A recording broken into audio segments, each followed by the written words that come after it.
Bonjour à tous et bienvenue sur ma chaîne YouTube Paroles vivantes et d'espoir. Aujourd'hui, nous allons plonger dans La fin ne justifie pas les moyens, 2 Samuel 4. Si c'est votre première fois ici, n'oubliez pas de vous abonner et de cliquer sur la cloche pour ne rien manquer de nos prochaines vidéos. Et si vous êtes déjà abonné, merci de votre fidélité. Sans plus attendre, passons directement au sujet du jour. La fin ne justifie pas les moyens. 2 Samuel 4, introduction. Vous connaissez l'expression « la fin justifie les moyens ». Elle signifie que l'on considère qu'un certain but à atteindre est valable au point d'utiliser des moyens qui sont normalement jugés immoraux ou illégaux. Dans notre étude de 2 Samuel, voici ce que nous avons vu à date. Saül est mort à la guerre contre les Philistins. Voyant qu'il perdait la guerre et que ses 3 fils étaient morts, il s'est suicidé. David et ses hommes étaient à la ville de Tsiklag, sur le territoire des Philistins. Un Amalécite est venu lui annoncer la mauvaise nouvelle de la défaite de l'armée d'Israël et la nouvelle, qu'il croyait être bonne, de la mort de Saül, se vantant de l'avoir lui-même tué, ce qui n'était pas vrai. David l'a fait exécuter sur sa parole pour avoir déshonoré le Messie de l'Éternel. David, après avoir consulté Dieu, est allé à Hébron en Juda où il a été couronné roi. Abner, chef de l'armée d'Israël, a placé sur le trône des tribus du nord d'Israël le seul autre fils de Saül, Ish-Bokhet. Il y a eu guerre entre Israël du nord et Juda. La maison de David se fortifiait de plus en plus et celle de Saül s'affaiblissait de plus en plus. Abner est finalement venu offrir à David de régner sur tout Israël et de faire alliance. Mais Joab, chef de l'armée de David, voulant venger son frère tué au combat par Abner, l'a assassiné. David a maudit Joab, a pleuré Abner et a organisé des funérailles royales, montrant qu'il n'était pas responsable de ce meurtre et qu'il le désapprouvait. Le passage met en évidence les conséquences d'utiliser des mauvais moyens pour parvenir à ses fins. Lisons 2 Samuel 4. Mauvais moyen de direction par la maison de Saül. Nous voyons d'abord un mauvais moyen que la maison de Saül avait l'habitude d'utiliser, celui d'avoir des étrangers à des postes d'autorité, des étrangers qui n'étaient pas des serviteurs de l'Éternel. 1 Samuel a rapporté les actions de Doeg, l'Édomite, qui était le plus haut gradé dans les fonctionnaires de Saül. Saül s'en est servi pour ses sales besognes, dont le massacre des sacrificateurs de l'Éternel, qu'il soupçonnait être partisans de David. Ici, nous voyons que 2 frères de Béhéroth étaient chefs de bande. C'était une ville des Gabaonites, les habitants de Canaan qui avaient trompé les Hébreux au temps de la conquête avec Josué, leur faisant croire qu'ils venaient de loin pour faire alliance avec eux et avoir la vie sauve. Suivant le jugement de Josué, lorsqu'il a découvert la supercherie, il devait être autorisé à vivre en Israël, mais en restant toujours esclave des Juifs. Comment 2 d'entre eux se sont retrouvés chefs de bandes à la cour. C'est peut-être le peu de scrupules qu'ils avaient qui les rendait utiles à Saül pour parvenir à ses fins. Mais ironiquement, c'est ce qui causera la fin définitive du règne de la maison de Saül. Ce n'est pas ce roi faible qui pouvait rassurer la nation, lui dont Abner était sur le point de tasser pour faire place à David. Alors les 2 frères de Béhéroth sont entrés lâchement chez lui pendant qu'il faisait la sieste et l'ont assassiné dans son lit.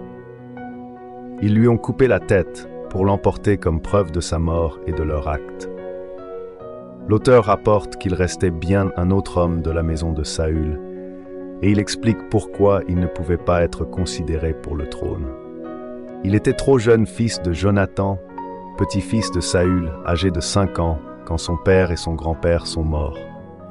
Puisque David a régné 7 ans à Hébron, il ne pouvait pas avoir plus de 12 ans à la mort d'Ish-Bokhet.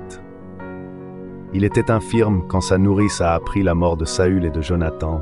Elle a pris la fuite avec Méphibosheth, et celui-ci est tombé, s'est blessé et est resté boiteux. On attendait d'un roi qu'il mène ses troupes à la guerre.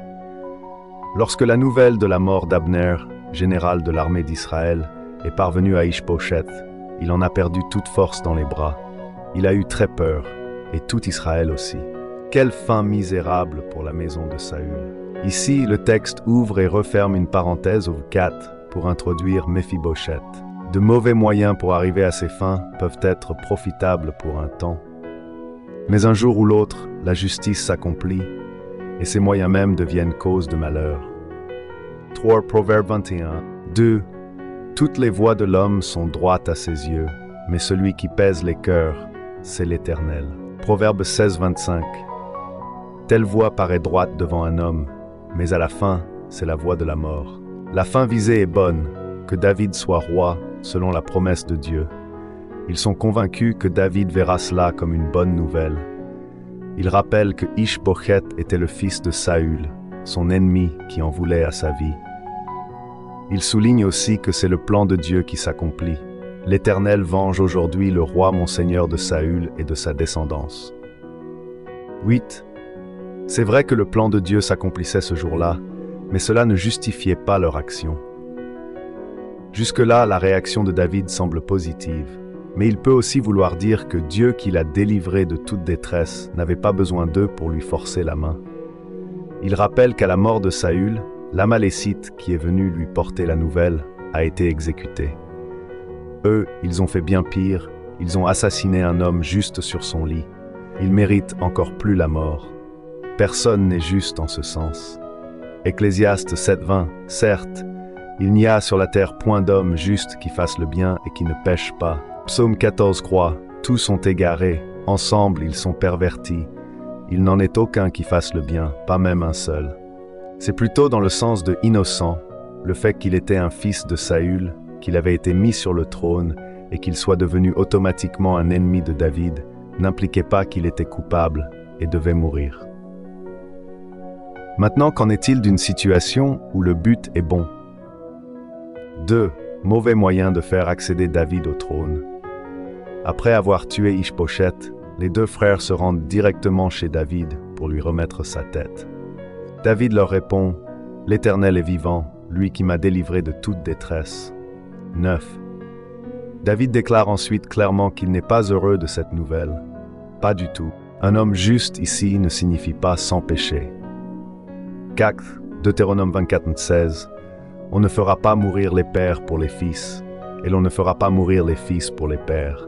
On fera mourir chacun pour son péché. Il en avait le droit, par son rôle de juge, qui venait avec le titre de roi. Par l'exécution des coupables et l'honneur rendu au roi du Nord, David montre à tout Israël qu'il n'est pas responsable de sa mort et qu'il ne l'approuve pas. C'était autant de tentations pour lui d'éviter la souffrance et la longue attente. Mais il n'a jamais succombé à la tentation. Il aimait trop son Dieu pour oser agir contre sa volonté. Jésus sur terre était destiné à régner, et il aurait pu facilement mettre la main sur le trône par de mauvais moyens. Le diable l'a tenté en ce sens. Matthieu 4:8-9. Le diable le transporta encore sur une montagne très haute, lui montra tous les royaumes du monde et leur gloire, et lui dit, « Je te donnerai tout cela, si tu te prosternes et m'adores. » La fin que le diable proposait était bonne. Effectivement, Jésus devait régner sur le monde entier, être le roi des rois. Mais le moyen était-il bon, celui d'adorer Satan? Certainement pas. De toute façon, Jésus savait qu'il était du plan de Dieu, qu'avant qu'il règne, qu'ils doivent passer par un chemin de souffrance, jusqu'à en mourir. Jésus l'a supporté par soumission envers Dieu et par amour pour lui, mais aussi par amour pour nous. Il s'est sacrifié pour sauver de l'enfer tous ceux qui croient en lui. La réponse, c'est non. Même quand le but est bon, on ne peut pas utiliser n'importe quel moyen. Pour y arriver, on peut être tenté de mentir dans son CV ou pendant l'entrevue d'embauche. David fait alors exécuter les deux hommes. Leurs mains et leurs pieds sont coupés et leurs corps sont pendus à la vue de tous. Il fait ensuite ensevelir la tête d'Ish-Bochet dans le tombeau d'Abner. Combien nombreuses ont été les occasions pour David de se faire justice et d'accéder au trône par sa propre force. En cela, il est un parfait précurseur du Christ. Conclusion. Donc est-ce que la fin justifie les moyens? Avoir un travail, un emploi est une bonne chose. Dieu veut que l'on travaille, qu'on ne mange pas le pain de paresse. Si c'est pour une bonne cause, pour gagner sa vie, cela ne rend-il pas le mensonge correct? Non, soyons des hommes et des femmes de principe, intègres en toutes circonstances, même quand ça semble à court terme être à notre désavantage. Soyons comme David qui n'a pas voulu prendre le trône par le meurtre ou la ruse. Dieu le voit, l'apprécie et fait éventuellement tourner notre intégrité à notre avantage. Ézéchiel 18, 30-32. C'est pourquoi je vous jugerai chacun selon ses voies, maison d'Israël, oracle du Seigneur, l'Éternel. Revenez et détournez-vous de tous vos crimes, afin que votre faute ne soit pas une pierre d'achoppement. Rejetez loin de vous tous les crimes qui vous ont rendus criminels. Faites-vous un cœur nouveau et un esprit nouveau. Pourquoi devriez-vous mourir, maison d'Israël? Car je ne désire pas la mort de celui qui meurt, oracle du Seigneur l'Éternel. Convertissez-vous donc et vivez. Si nous croyons que Dieu veut et est capable de conduire les événements pour que le bien soit produit comme il l'a promis, n'essayons pas nous-mêmes de nous assurer cette bonne fin par de mauvais moyens. Confie-toi en l'Éternel et pratique le bien.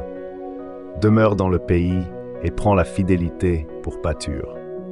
Fais de l'Éternel tes délices, et il te donnera ce que ton cœur désire.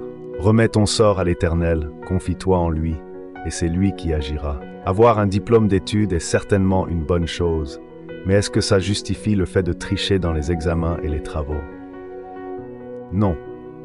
Être marié est une bonne chose devant Dieu, mais est-ce que ça justifie le fait d'épouser une non-chrétienne, un non-chrétien? Non. Avoir de l'argent pour vivre est une bonne chose, mais est-ce que ça justifie le fait d'en gagner de façon malhonnête ou frauduleuse? Non. Faire en sorte qu'une personne cesse de faire du mal est une bonne chose, mais est-ce que ça justifie d'avoir recours à la médisance, à la vengeance ou à la violence? Non. Rechercher la bonne entente avec les autres, la paix, justifie-t-il l'utilisation de paroles mielleuses, d'un discours de politicien, de flatterie, voire d'hypocrisie? Dieu veut la vérité. Toute parole n'est pas bonne à dire, mais ce qu'on dit doit être vrai. Pour plaire à Dieu, veillons à ce que et nos buts et nos moyens soient bons. Si vous vous êtes enfoncés dans de mauvaises voies, ne soyez pas découragés à la pensée que Dieu nous le fera payer, car il offre le pardon à celui qui se repent, s'il se repent avant qu'il ne soit trop tard, avant sa mort. Obéir à Dieu en tout temps est finalement une question de foi. Et voilà, c'est tout pour aujourd'hui. J'espère que cette vidéo sur la fin ne justifie pas les moyens. 2 Samuel 4 vous a plu et que vous avez appris quelque chose de nouveau.